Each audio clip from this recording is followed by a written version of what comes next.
Muy bien, y ya estamos aquí en el living de Nunca es Tarde porque estamos recibiendo a dos profesionales de la unidad católica, de la Universidad Católica Argentina. Vienen a charlar con nosotros de los cambios que se han producido en el Código Civil. Vamos a recibir a Silvina Pagliotto y a Jorgelina Guilizasti. ¿Cómo están? Hola, ¿qué tal? Bien, bienvenidas. Yo pensaba recién, ¿no?, que ha sido muy importante el cambio o los cambios que se han producido al Código Civil después de más de 140 años, ¿no? Y cómo van a influir en nosotros, en los ciudadanos comunes, en la vida diaria. Y lo importante es que es ir sabiendo qué significan estas modificaciones y cómo nos van a afectar, ¿no? Una de las modificaciones tiene que ver con el derecho de familia, sí, ¿no? Y qué va a significar para el divorcio, para la adopción, digamos, hay muchos temas muy interesantes para poder abarcar. Y la verdad que sí, un poco para las personas que están en esos trámites, en la cuestión de divorcio en particular, que bueno, ya se ha difundido bastante, con la sola petición el juez está obligado a decretarlo. Y lo pide una de los dos integrantes del matrimonio. Y la otra novedad, que es muy, la verdad, interesante, es que no hay plazo. O sea que una pareja puede casarse hoy y mañana cualquiera de los dos, claro, pedirle el divorcio al otro. Lo único que también trae, que hay que tener en cuenta, es que junto con esa petición hay que incorporar una propuesta sobre la regulación de los efectos del matrimonio. ¿En qué consiste? ¿Qué es lo que hay que proponer? Si tienen hijos o no. Entonces, si tienen hijos, ¿cómo va a ser el sistema para los hijos? La atribución de la vivienda y la distribución de los bienes si están en el régimen de comunidad.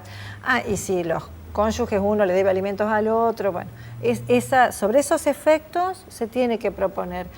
Y si lo pide uno, también lo tiene que proponer, que eso es novedoso. Sí, totalmente. Entonces, hasta ahora no se daba. No. Entonces el juez decreta el divorcio y si hay controversia en eso, sigue otro trámite para resolver esas cuestiones, pero el divorcio sale. Sí. Eso en divorcio es realmente novedoso. Y va a ser mucho más rápido. El divorcio sí. Lo demás no sé. Después lo otro habrá que dirimirlo. Claro, las otras cuestiones no sé, creo que si hay conflictos se demorará lo que se está demorando ahora, para un juicio de alimentos o lo que sea. Pero para el divorcio no tendría que haber. ¿Y estas modificaciones recién van a comenzar a regir a partir del 1 de enero del año que viene? De agosto. De agosto, no, sí, es ahora. Se adelantó 6 meses. Sí, por una ley de diciembre. Está bien. Sí, así que... ¿Y también va a haber la posibilidad de hacer como algún arreglo económico previo a casarte? Bueno, lo que hay, un cambio sustancial es en el régimen patrimonial, que hay dos regímenes o dos sistemas. Uno es parecido al de ahora, de bienes propios, gananciales, muy parecido, con algunas modificaciones, bueno, pero es muy parecido, que ese es el que rige para el que no opta. Y otro es de separación, que cada uno... siga con los bienes. Lo que es mío es claro, mío. Y claro, tal cual. Eso es lo que se puede hacer antes de casarse. Optar, en realidad, por ese segundo.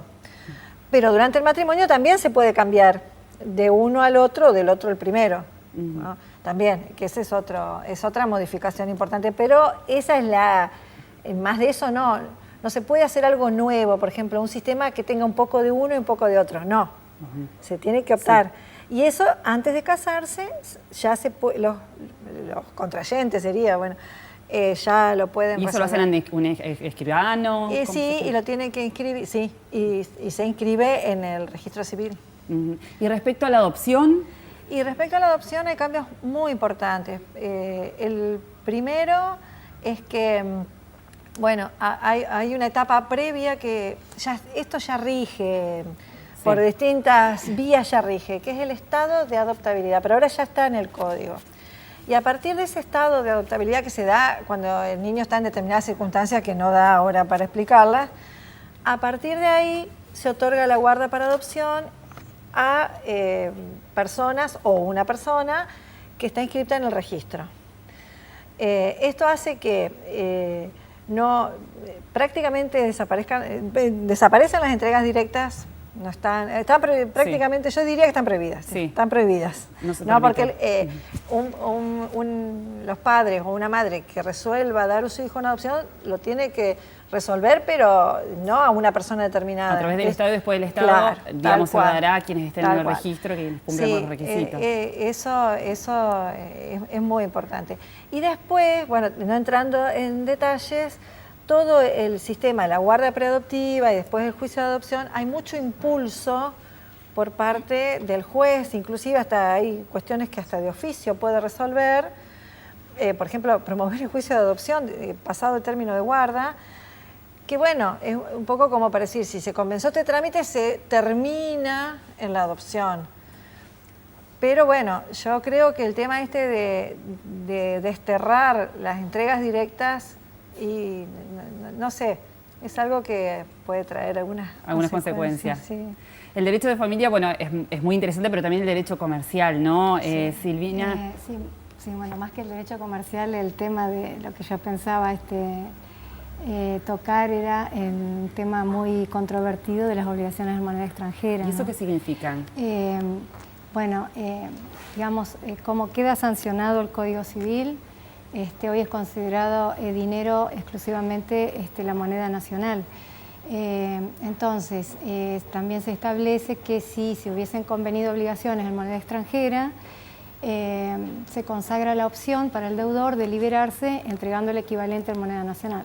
Lo que ocurre es que en el artículo siguiente se consagra el principio de identidad, estableciendo que el deudor solo se libera entregando la especie designada, o sea, la cantidad convenida dentro de la especie de moneda designada. Esto genera distintas interpretaciones, es decir, ¿será posible que las partes convengan en un negocio que solo se va a liberar el deudor si entrega la moneda extranjera comprometida? Y bueno, o se irá a aclarar por una ley especial, como decía los otros días el doctor Lorenzetti, que es uno de los redactores del código, o se hará cargo la jurisprudencia de definir esta cuestión, porque de todas maneras, si nosotros hacemos una interpretación dentro de un sistema jurídico que sería el Código Civil, hay otras normas, como por ejemplo en materia de contratos bancarios, en donde específicamente se establece, y esto para que la gente se quede tranquila, si alguien deposita en una institución bancaria dinero, moneda extranjera, sí, dólares, por ejemplo. Claro, por ejemplo dólares, sí le van a tener que devolver dólares, pero para guardar la simetría en las relaciones, también si una persona obtiene un préstamo bancario y es en dólares, por ejemplo, también ese cliente va a tener que devolver dólares. Claro. Entonces, interpretando un poco esto, se considera que seguramente si las partes convienen que el deudor, dejando de lado lo bancario, que el deudor solo se va a liberar entregando moneda extranjera, se piensa que no va a tener esa opción, si se la excluye, pero bueno, son cuestiones a decidir si esta norma será o no de orden público, si las partes pueden convenir eso, o sea, es un tema que está bastante discutido y que va a generar sus pronunciamientos en el momento. Y otra cuestión que me parecía interesante para que las personas tuvieran en cuenta es el tema de unificación en materia de responsabilidad civil, que nosotros, digamos, hasta el 31 de julio tenemos dos ámbitos bien delimitados, el de la responsabilidad contractual y el de la extracontractual, o sea, para que se entienda un poquito, si alguien tiene que reclamar o intentar una acción para reclamar indemnización de daños en su persona, en su patrimonio, y el origen de esos daños, digamos, cuál es la fuente, es el incumplimiento de un deber obligacional, es decir, por ejemplo, la palabra empeñada en un contrato, el plazo genérico es de 10 años, mientras que si es no haber cumplido con el deber de no dañar a los demás, un hecho ilícito, por ejemplo, un accidente de tránsito, son 2 años. Desaparece ese diferente régimen y se unifica en un plazo de 3 años. O sea, se elevaría el de 2 a 1, en un año más, pues serían 3, y el que era de 10 se reduce sensiblemente, que se considera más adecuado para estas épocas, ¿no? Una reducción del plazo en ese aspecto. Son muchos los cambios que se vienen, vamos a tener que estar todos en general muy atentos, no solamente ustedes los abogados, me imagino que también a nivel académico en la universidad están preparando, ¿no?, a los alumnos, a los estudiantes para lo que significa, ¿no?, todo este cambio en cuanto a la ley, al Código Civil y Comercial. Hay que cambiar programas, es todo es todo un tránsito que, bueno, que lo tenemos que que cumplir en realidad todas las facultades de Derecho, pero la de acá, por supuesto que ya estamos en eso, sí. Sí, y como decía yo, era un cambio necesario, ¿no? Después de 140 años de no hacer modificaciones, digamos, era necesaria una actualización. Nuevos tiempos. Para el siglo XXI.